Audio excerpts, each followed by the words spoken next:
নমস্কার, সন্ময় স্পিক্স থেকে বলছি, সন্ময় বন্দ্যোপাধ্যায়। তাহলে মানবিকতা আগে, আইন পরে, সেটাই দাঁড়ালো 32,000-এর চাকরি সংক্রান্ত মামলায় সিঙ্গল বেঞ্চের যে রায় জাস্টিস অভিজিৎ গাঙ্গুলি দিয়েছিলেন। পরবর্তীকালে যে বিষয়ে জাস্টিস সুব্রত তালুকদার এবং আরেকজন মহামান্য বিচারপতি যারা ইন্টারফেয়ার করেননি, সেটা সুপ্রিম কোর্ট ঘুরে শেষ পর্যন্ত কলকাতা হাইকোর্টে আসে এবং কলকাতা হাইকোর্টে জাস্টিস তপব্রত চক্রবর্তী, জাস্টিস ঋতব্রত কুমার মিত্র যে রায়টা শেষ পর্যন্ত গতকাল দিলেন, সেই রায়ের প্রেক্ষিতে তাহলে এটাই দাঁড়ায় এখন থেকে আইনটা পরে, নিয়মটা পরে, দুর্নীতিটা পরে, কিন্তু মানবিকতাটা আগে।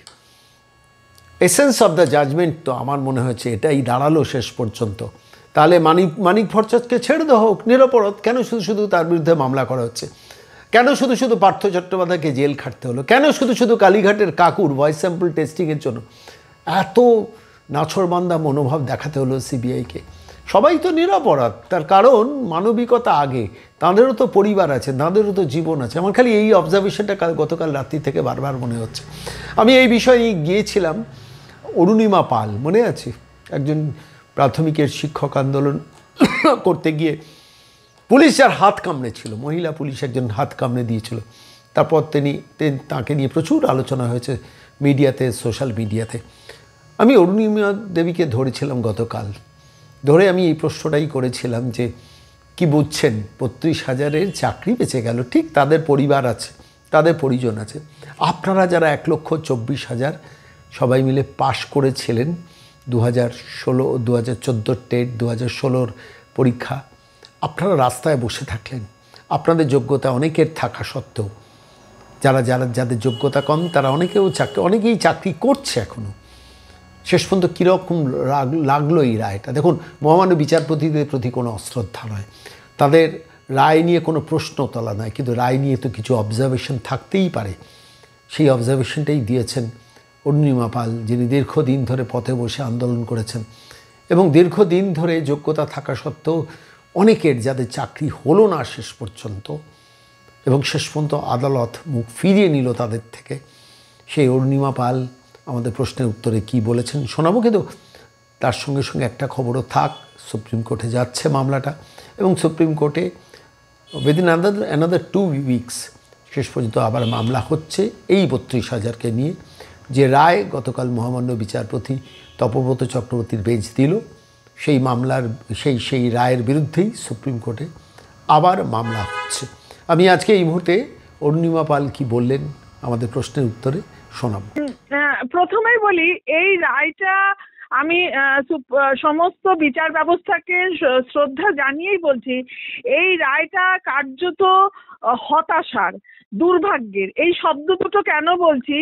এই রায়টা কার্যত এক পেশেও শব্দটা কেন বলছি, কারণ আমি মানছি যে 32,000-এর মধ্যে ম্যাক্সিমাম জেনুইন যারা নিজের যোগ্যতায় অ্যাচিভ করেছেন, কিন্তু এর একটা বড় অংশ যেটা আপনি বললেন, যেখানে কিন্তু তপব্রত স্যারের বেঞ্চ কিন্তু কোনো যুক্তি দিতে পারলেন না যে কেন না সেখানে আবেগকে প্রায়োরিটি দিলেন। আবেগকে প্রায়োরিটি দিয়ে কি বললেন? মানবিক জায়গা থেকে তাদের 9 বছরের যাদের জীবন জীবিকা রয়েছে, এই পার্সপেক্টিভেই বলি, আজকে যে 1,24,000 তখন টেট কোয়ালিফাই করে যারা চাকরিগুলো পাওয়ার যোগ্য ছিল, অর্থাৎ যারা একদম প্রাথমিক শিক্ষা পর্ষদের নোটিফিকেশন অনুসারে টেট কোয়ালিফাই করেছি, একাডেমিক কোয়ালিফিকেশন তেমন, ইন্টারভিউ ফেস করেছি, তারপরেও তারা যে চাকরিগুলো পায়নি, তার মানবিকতা কোথায়? সেকেন্ডলি, এখনো পর্যন্ত কিন্তু কোন রকম পর্ষদ থেকে আপনার মেরিট লিস্ট দেয়নি। তাহলে যারা চাকরি থেকে বঞ্চিত হলো তাদের প্রকৃত কারণ কি? যারা চাকরিগুলো পেলেন তারাও বা কিভাবে পেলেন? তার কোনো সারবত্তা, কোনো যৌক্তিক পরিসর নেই।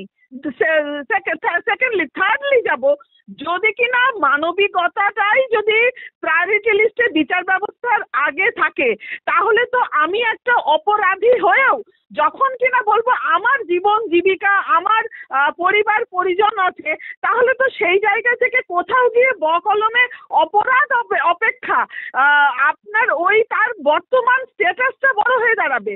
আর আমরা যারা লড়াইতে রয়েছি ছিলাম, আমরা যে মিথ্যা মামলায় আমাদেরকে ফাঁসানো হয়েছে, আমরা দিনের পর দিন রিপ্রেশন হিউমিলেশন এখনো নিয়ে চলছি, আমরা তো সেই বঞ্চিত।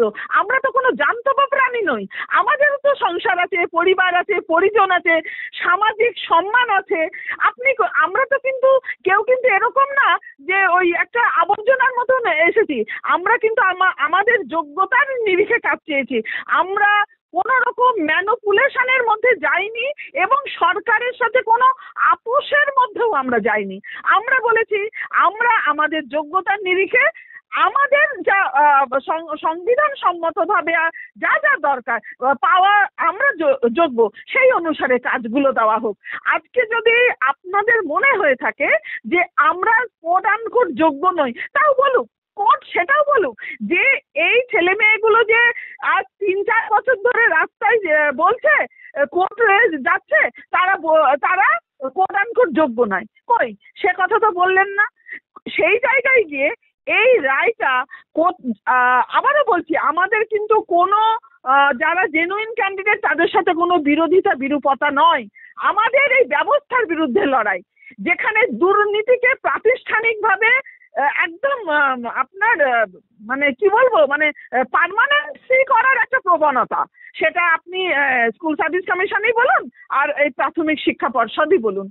আর এই রায় কোথাও গিয়ে সেইটাকেই বোধহয় এন্ডোর্স করবে, কারণ যখন দেখা যাচ্ছে যে প্রাতিষ্ঠানিক দুর্নীতি হওয়ার পরেও 32,000, অর্থাৎ যারা কিনা এর মধ্যে সাসপেক্টেড এবং যে গুলো অলরেডি রিভিল হয়েছে যে আপনার SMS এর মাধ্যমে চাকরি, আপনার ওএমআর শিট ম্যানুপুলেশনের মধ্যে দিয়ে চাকরি, তারপরে আপনার অ্যাপটিটিউড টেস্ট না নেওয়া সত্ত্বেও তারা সেই নাম্বার পেয়েছে, রিজার্ভেশন রুল ভায়োলেট হয়েছে, তারপরেও যদি তাদের কাজগুলো থেকে যায়, তাহলে পরে প্রকৃত জাস্টিস পাওয়ার আমরা কোথায় যাব, এ প্রশ্ন রইল।